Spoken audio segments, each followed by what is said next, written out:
Assalamualaikum warahmatullahi wabarakatuh. Saya Fitra Kusuma.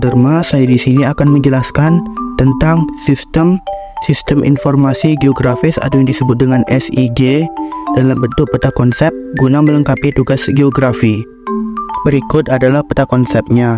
Yang pertama yaitu pengertian sistem informasi geografis. Yang kedua, fungsi sistem informasi geografis. Yang ketiga, komponen sistem informasi geografis. Yang keempat, subsistem sistem informasi geografis. Yang kelima, manfaat sistem informasi geografis. Apa itu sistem informasi geografis? Secara umum, SIG merupakan suatu sistem informasi yang mampu mengelola atau mengolah informasi atau data yang memiliki referensi geografis atau informasi spasial. Selanjutnya yang kedua yaitu fungsi sistem informasi geografis. SIG berfungsi untuk memasukkan, memproses, memanipulasi, mengolah, menganalisis, serta menyajikan data secara spasial atau keruangan. Hasil dari SIG dapat membantu untuk mengambil keputusan dalam perencanaan atau pengelolaan suatu fenomena di permukaan bumi, seperti perencanaan tata ruang wilayah. Selanjutnya yang ketiga yaitu komponen sistem informasi geografis. Data sistem informasi geografis dibagi menjadi dua. Yang pertama, data spasial merupakan data yang memiliki referensi spasial. Umumnya data spasial disimpan dalam bentuk informasi koordinat sehingga dapat dimanipulasi dan dipetakan kembali. Data spasial dapat berasal dari peta analog, data penginderaan jauh, data hasil pengukuran lapangan. Terdapat dua jenis penyajian data spasial, yaitu raster dan vektor.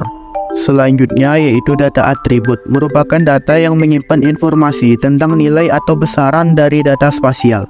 Data atribut berasal dari perhitungan statistik, sensus, dan catatan lapangan. Biasanya data ini disimpan dalam bentuk tabel. Contohnya yaitu peta persebaran lokasi sekolah memiliki data atribut berupa nama sekolah dan alamat sekolah. B. Peta jaringan jalan memiliki data atribut berupa jenis jalan, status jalan, dan kondisi jalan. B. Sistem komputer.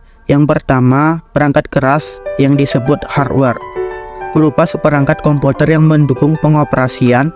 Perangkat lunak SIG memerlukan perangkat keras untuk menyimpan, memproses, menganalisis, dan menyajikan data spasial. Yang kedua, perangkat lunak yang disebut software.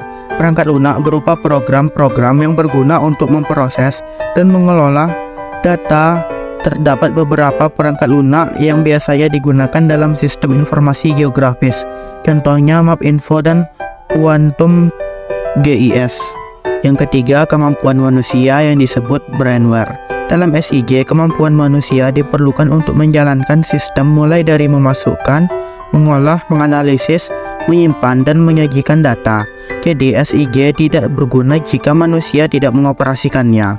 Selanjutnya yang keempat yaitu subsistem sistem informasi geografis. Subsistem masukan yang disebut input.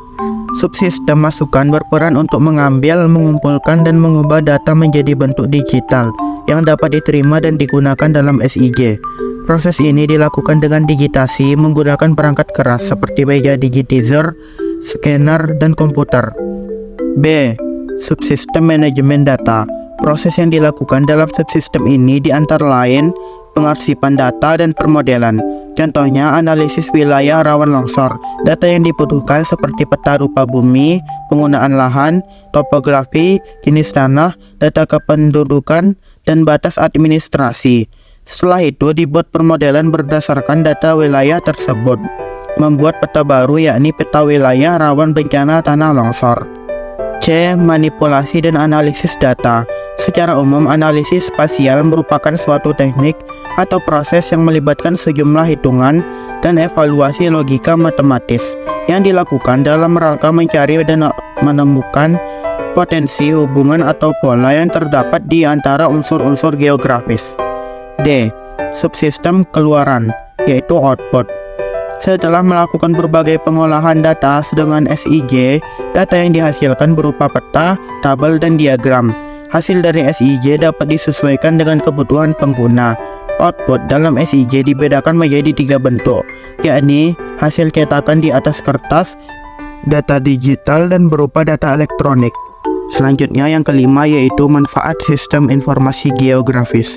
A. Bidang sumber daya alam. SIJ mempunyai peranan untuk menginventarisasi, manajemen, dan kesesuaian lahan untuk pertanian, perkebunan, kehutanan, perencanaan tata guna lahan, dan menganalisis daerah persebaran tambang. B. Bidang perencanaan ruang. SIJ dapat digunakan untuk merencanakan permukiman penduduk, perencanaan tata ruang wilayah, perencanaan kota, perencanaan lokasi, dan relokasi industri, pasar, dan menganalisis daerah rawan bencana. C. Bidang kependudukan. SIJ berperan dalam penyusunan data pokok, penyediaan informasi kependudukan, sosial, dan ekonomi, serta sistem informasi untuk pemilihan umum. D. Bidang pendidikan. SIJ berguna untuk menentukan lokasi pendidikan, sistem informasi pendidikan, alat bantu pemahaman dan pembelajaran untuk masalah-masalah geografi bagi siswa.